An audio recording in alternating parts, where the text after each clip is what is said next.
You clicked on this title, you know exactly what we're talking about. And you know what we're gonna do?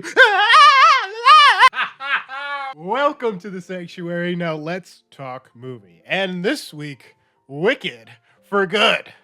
I still can't believe I hit that high of a note. Wicked for Good, the continuation, the act 2, the conclusion of Wicked. I remember seeing Wicked and I really enjoyed that story. And here we are at part 2. What am I missing? Because it felt like the reason why we were liking these characters from the first part doesn't really feel like it exactly translated going into this second part. Granted, there are still times where I do feel that love triangle between Fiyero, Galinda, and Elphaba, but it doesn't add up enough to make me be like, oh my god, this is what matters. The first one felt significant, like it really mattered. Here, it was just a simple, kind of like shifting the dominoes in the right peg to make sure it fits. The problem I have with this is that it felt too dragged out. Realistically approaching this, it looks like this could have been an easy 20 to 30 minute add-on to Act 1, but they dragged it for an extra 2 hours.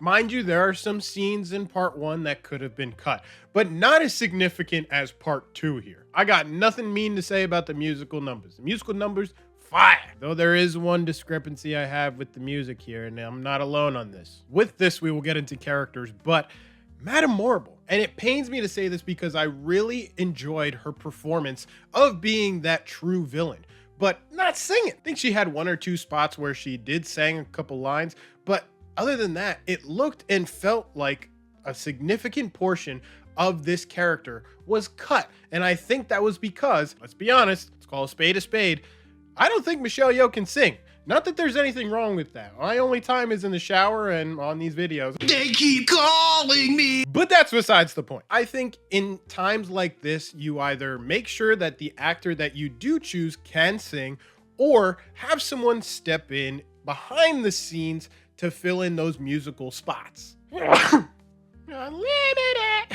I mean, hell, you got Jeff Goldblum singing, even though every other word is practically yes. But hey, he still brought out the pipes. That being said, I would like to get into characters. And starting with the Wicked Witch of the West, Elphaba. Cynthia Erivo will be regarded as one of the best portrayals of the Wicked Witch. There's no denying that. Obviously, we have Idina Menzel, who will always go down as the best, but in the movie sense, it's definitely Cynthia Erivo. I can definitely see her nominated for this, but I can also see Ariana Grande as Galinda being nominated. Now, who's going to be nominated for lead actor is a stretch, because I'm not going to lie, I feel like Ariana Grande should be in the running too. To me, I always saw this role as a co-lead, because in a way, we follow the story of both Elphaba and Galinda. But at the same time, we're also hit with the politics and quote-unquote fascism of Oz. Ethan Slater as the Tin Man. Bro has been so many different things. Starting off with SpongeBob, then he's in The Boys Gen V, now he's in Wicked as the freaking Tin Man. I remember my girlfriend leaning over and whispering to me, I'm not gonna lie, I think I preferred him as the Tin Man. Which to me was fine, because honestly, I was just tired of the whole, Nessa, hey, Nessa. Shut up. I hate it. Let me talk about a specific scene for a second. There was a scene towards the end where I felt like I had loaded into a video game and I just got a new item. The scene just seemed so ridiculous to me that I'm cackling in the theater, and even my girlfriend's like, dude, what is so funny? Just reminded me of the vegan police, dude. Another thing I will talk about is I like seeing how everything came together, like why it all makes sense of the quote unquote the story of Wizard of Oz with Dorothy and the gang and all that. The Cowardly Lion, we're not going to talk too much about because there's not really much there to speak on. But it was nice to see a new rendition with Coleman Domingo starring. There are some changes that if you are not familiar with the Wicked screenplay or the Wizard of Oz or anything like that, it won't really hit you.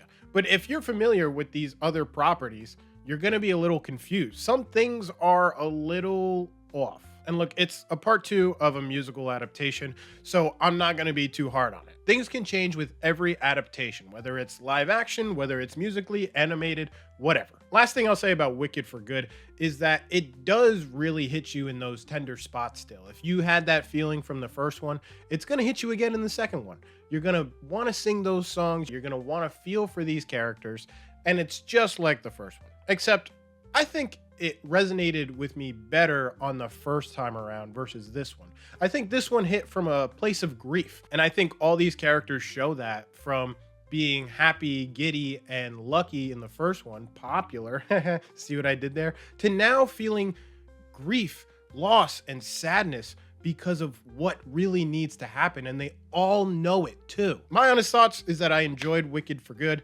I like the first one better, but I feel like they could have just woven whatever 20, 30 minutes that they really needed for Act 2. I think they just could have put it in Act 1 and it would have made a better culmination. I think just this gap of time and feeling like things were a little too dragged out was a bit of a deterrent for me, but it might not be for you. So go check out Wicked for Good. Come back here and let us know your thoughts. And in case I don't see you, good afternoon, good evening, and good night.